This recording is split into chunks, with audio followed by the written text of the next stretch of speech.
আজকে আমি তোমাদেরকে বৃত্তের স্পর্শক কী করে অঙ্কন করতে হয় এটা বোঝাবো।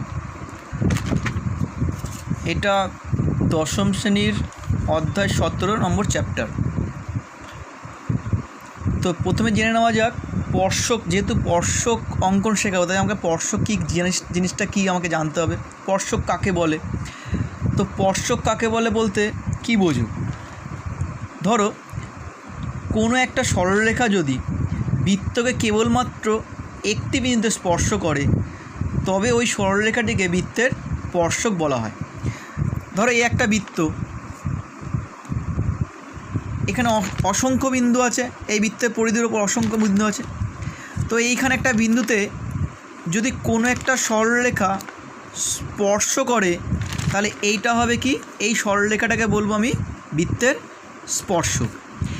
ধরো এইখানে একটা বিন্দু আছে, তাহলে এই বিন্দুতে যদি স্পর্শ করে তাহলে এইটাও কী হবে, বৃত্তের স্পর্শক হবে।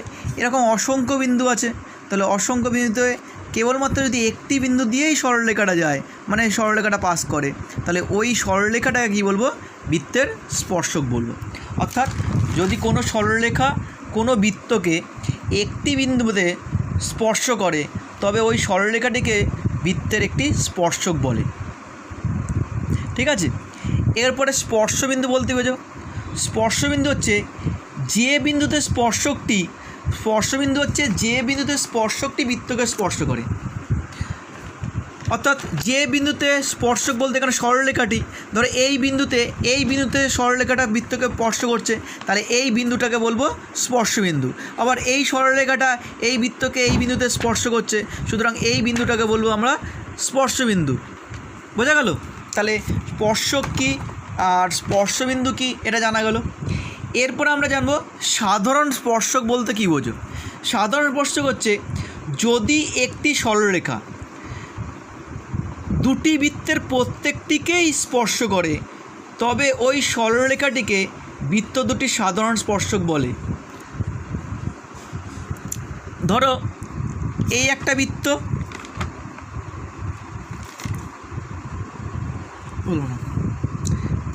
এই একটা বৃত্ত আর এই একটা বৃত্ত, আর এই একটা সরলরেখা। দেখো এই সরলরেখাটা দুটো বৃত্তকেই কী করেছে, টাচ করেছে, সুতরাং এই সরলরেখাটাকে বলবো আমরা কি, বৃত্তের সাধারণ স্পর্শক। বোঝা গেল? একটি সরলরেখা যদি দুটি বৃত্তের প্রত্যেকটিকেই স্পর্শ করে তাহলে এই বৃত্তটাকে ও কেন্দ্রীয় বৃত্ত, এটা ধরো যদি ও ড্যাশ কেন্দ্রীয় বৃত্ত হয়, ও কেন্দ্রীয় বৃত্তের এই সরলরেখাটাকে স্পর্শ করেছে, আবার ও ড্যাশ কেন্দ্রীয় বৃত্তকেও এটা কী করেছে, এই সরলরেখাটা স্পর্শ করেছে। সুতরাং এই সরলরেখাটাকে বলবো আমরা কি, এই সরলরেখাকে বলবো হচ্ছে বৃত্তের সাধারণ স্পর্শক। বোঝা গেল? এরপরে আসি কয়েকটা জিনিস সম্বন্ধে জেনে নেওয়া যাক। কি?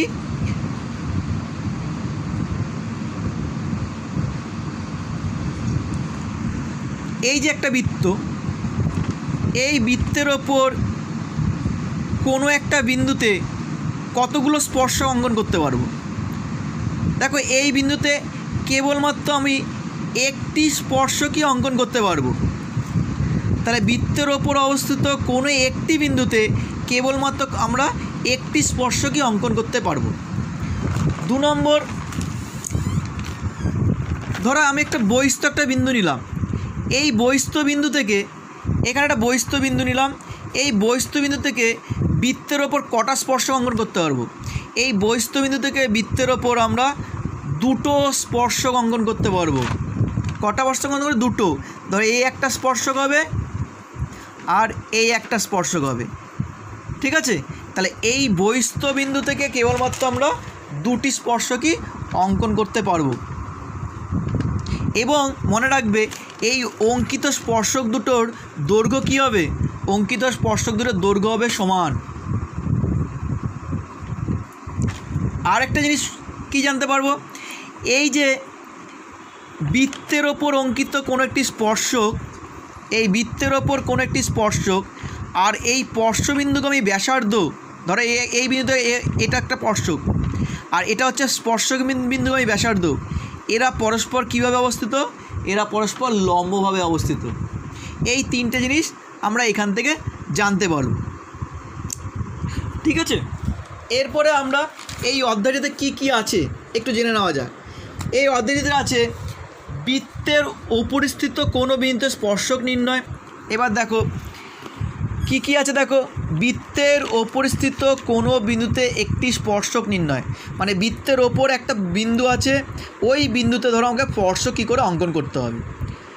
ঠিক আছে, তাহলে কি করব, প্রথমে ধরো আমি এখানে একটা দৈর্ঘ্য নিলাম, যার দৈর্ঘ্য হচ্ছে 4 সেমি, এটাকে নাম দিলাম ও এবং এটাকে আমি ব্যাসার্ধ ধরে আমি একটা বৃত্ত অঙ্কন করলাম। তাহলে যার দৈর্ঘ্য কত 4 সেমি, তাহলে এইটাকে ব্যাসার্ধ ধরে আমি একটা কি করলাম, একটা বৃত্ত অঙ্কন করলাম।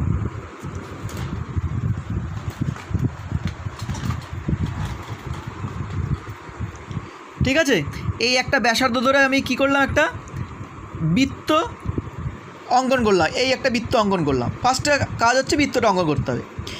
তারপরে কি হবে, দেখো এখানে ও আর এ দিয়েছি, তাহলে আমি এই ও আর এটা হচ্ছে বৃত্তের ওপর একটা বিন্দু, এই বিন্দুটাকে কী করবো, ও এটাকে কী করবো, যুক্ত করলাম।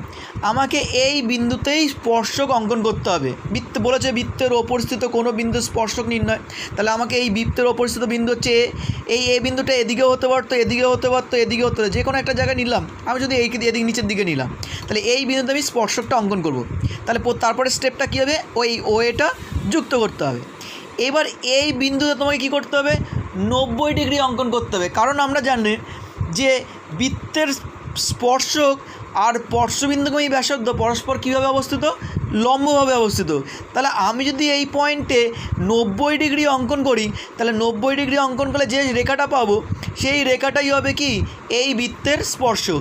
তাহলে কী করে 90 ডিগ্রি অঙ্কন করতে হবে, দেখো প্রথমে ও এটা যুক্ত করলে, এবার ও থেকে তুমি একটা বৃত্তচাপ অঙ্কন করলে, এই দিকে বৃত্তচাপ অঙ্কন করলে,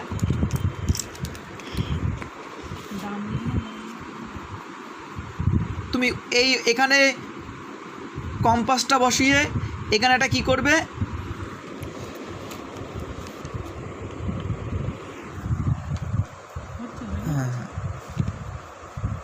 এই একটা দেখো 90 ডিগ্রি অঙ্কন করবো, তাহলে আমি এটা ডান দিকে একটা বৃত্তচাপ অঙ্কন করছি। দেখো এই একটা করলাম, তারপর এখান থেকে এইখানে একটা বৃত্তচাপ অঙ্কন করলাম, এখান থেকে আবার একটা এখানে বৃত্তচাপ অঙ্কন করলাম, তারপর এই ওপরে একটা বৃত্তচাপ, আর এখান থেকে এই একটা বৃত্তচাপ। এরা পরস্পর দেখো সি বিন্দুতে মিলিত হয়েছে, সি বিন্দুতে মিলিত হয়েছে। ঠিক আছে, এই বিন্দুর সাথে আর এই বিন্দুটা যুক্ত করে দিলেই যেই সরলরেখাটা পাচ্ছি সেটাই হলো কি, এই বৃত্তের স্পর্শক। বোঝা গেল? তাহলে দেখো আমি এখানে স্টেপ বাই স্টেপটা লিখে দিয়েছি। স্টেপ 1-এ লিখেছি প্রথমে ও বিন্দুকে কেন্দ্র করে 4 সেমি ব্যাসার্ধবিশিষ্ট বৃত্ত অঙ্কন করা হলো। তাহলে ও বিন্দুকে আমি কেন্দ্র করে আমি একটা বৃত্ত অঙ্কন করলাম 4 সেমি ব্যাসার্ধবিশিষ্ট। তারপরে কি করেছি, দেখো ও এ যুক্ত করা হলো। তারপরে দেখো কী করেছি, ও এ যুক্ত করা হলো, তাহলে এই ও এটা যুক্ত করলাম। তারপর এ বিন্দুতে ও এ ব্যাসার্ধের ওপর বিসি লম্ব অঙ্কন করা হলো। এই দেখো এ বিন্দুতে ও এ ব্যাসার্ধের ওপর এই বিসি লম্ব অঙ্কন করলাম, 90 ডিগ্রি অঙ্কন করলাম, এই 90 ডিগ্রিটা। ঠিক আছে, সুতরাং বিসি হলো ও কেন্দ্রবৃত্তের এ বিন্দুতে স্পর্শক। এই বিসিটাই হচ্ছে কি, ও কেন্দ্রীয় বৃত্তের এ বিন্দুতে স্পর্শক। ঠিক আছে, তাহলে এই অঙ্কনটার সাহায্যে তুমি প্রশ্নমালা 17-র পেজ 232 পেজে প্রশ্নমালা 17-র 1 আর 2 দুটো অঙ্ক করতে পারবে। এই দুটো তোমরা নিজেরা করবে।